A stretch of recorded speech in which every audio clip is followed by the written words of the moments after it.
Bismillah ve salatu ve selamu ala Resulillah ve ala alihi ve sahbihi ve men vala. Muhammed ibn İsmail el-Bukhari rahmetullahi aleyhinin Sahih Bukhari namlı kitabıda biz taharet ve şundakla nicasetlik münasebetlik mesele hakkı toxtulup atkan. Bugünkü bu hadiste İmam Bukhari rahmetullahi aleyh muşu akmaydıgan suğa mesela siz kandak buldu bunun hükmü kandak degan mesele hakkında toxtulup atıdı.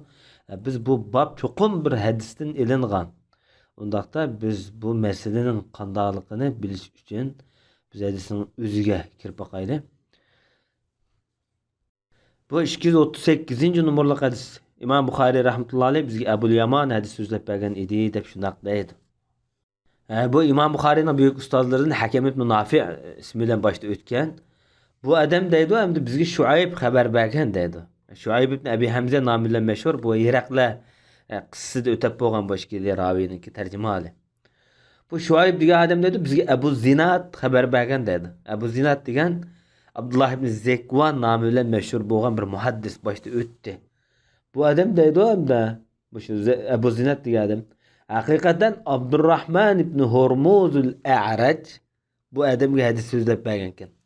Bu A'raj degan gap bu to'kur degan gap. To'kur degan gap. Ya'ni bu yerda ayblash yoki uni haqir ko'rish, masxir qilish, tuvan ko'rish shaklida emas, bunda bir xil ayirish, farqlantirish asosida degan bo'lishi mumkin. Shuningdek bu jihatda masalan deyilgan bo'lsa, masalan laqam bu normal hodisa.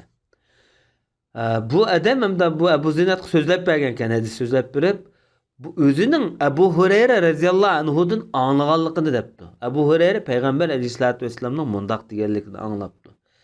Biz oxirgi ummat, ammo qiyomatda hammadan burunqi ummat debdi.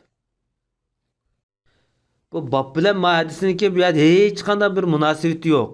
Bunun sababi nimishqa bunda bayon qilib o'tgan desa, bu jihatda ulamolar xilma-xil so'zlarni qilib baqqan. Ya'ni buni İmam Buxoriy rahmetullohi alayh ayni vaqtida shu bir sahifadan ko'chagan.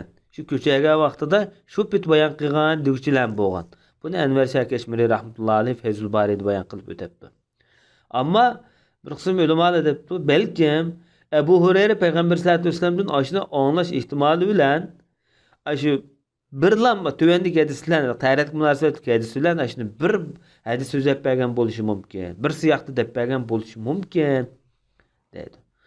Bu qarashmi bunday yaqin. Chunki bu bobda berilgan ma'noga munosabatli hadis ikkinchi hadisda yuqorqi sanatning o'zi bilan raviyning o'zi bilan bayon qilingan. Chunki ikki hadisning ravisi bu yerda o'xshash. Bir qism ulamolar deb biqibdi, balkim bir qochiga bir narsa qo'ysak, masalan, tog'aga bir narsa qochilasak, eng oxirida qochilgan narsamiz hammadan burun chiqadi. Tekshirib chiqarishimiz uchun hammadan burun shu eng oxirida kirgan narsani, qochilgan narsani olmasak, uni chiqarg'il bo'lmaydi. Ya'ni shuningga o'xshash oqmagan, to'xtagan suvga siygan vaqtida eng oxirida kirgan narsa suydik bo'ladi.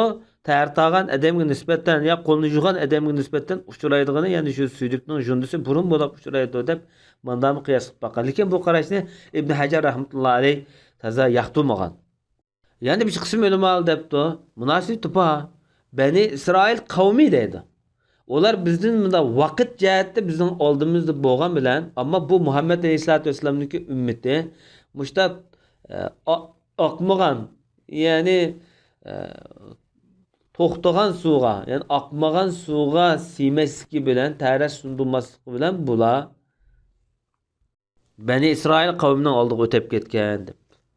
Bu qarashni Ibn Hajar qattiq rad qilib turib olgan. Chunki bu jihatda. Buni da birinchi qarashni aytib kuchlikda qiladi. Yoki Ibn Hajarning ikkinchi qarash kuchlikda qiladi.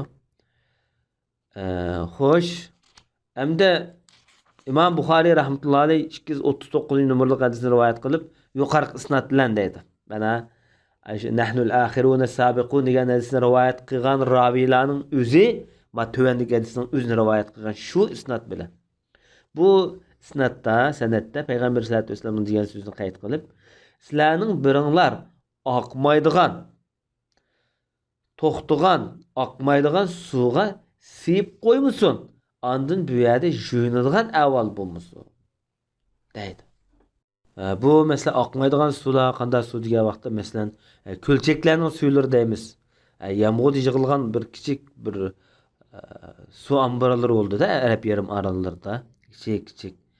Shunda sularni deymiz. Yoki quduqlar bo'ladi. Tigidan suv chiqib turdi, lekin teshig'i oqmaydigan. Suvni olgan vaqtida singib yoki sirg'ib suv ostidan shu quduq to'liqlanib turdi. Ammo teshig'i oqmaydi. Mana shunday sular qartilgan. Bu hadisga qarta Enver Şah Keşmiri rahmetullahi aleyh, Ebu Hanife rahmetullahi aleyhni bek maqtagan. Bu hadisga İmam Ebu Hanife bilan amel qilgan, qolgan hech qanday ulamo amel qilmagan. Chunki İmam Ebu Hanife rahmetullahi aleyh yiqiyotgan suvning hukmi bilan to'xtagan suvningki hukmini bu yerda muhim bir illat deb qaragan. Pokizlik yoki pokiz emaslik shu suvningki. Shunlashqa Ebu Hanife rahmetullahi aleyh yaqin suv, yani iriq suvları yiqiyotgan iriq suvları nijaset çıkıp geçse o necis olmaydı deb qaragan. Amma oqmaydigan, to'xtagan suvlar bo'lib qolsa, o nijaset bo'ldi hadis qartadi. Hatta İbn Taymiyaniki so'zlarini bu Enver Şah Keşmiri chiroyliqcha bu yerda rad qilib o'tgan. Chunki İmam Ebu Hanife'den boshqa asosan faqihlar bu suvning pokizlik, pokiz emas masalasini suvdagi uch xil o'lchamni o'ttirib qo'yganda, masalan, rang, puroq, ta'mninki o'zgarishni bular asosiy sabab deb qaragan. Ammo Ebu Hanife bu mesleği rahmetullahi aleyh bu mesleğe nispeten o'xshamaydigan bir fikrni yoqlagan. Bu Enver Şah Keşmiri'nin bu jihatdan aytbek söynüp turib degan bu so'zni. Demek bu hadisda şu oqmaydigan kölçek suvlari mesela yoki quduq suvlari bo'lib qolsa, uning siga vaqtida o suv nejis bo'ldi degan hukm kuchliroq ko'rinib turibdi. Ve sallallahu ala nebiyina Muhammed ve ala alihi ve sahbihi ecmaîn.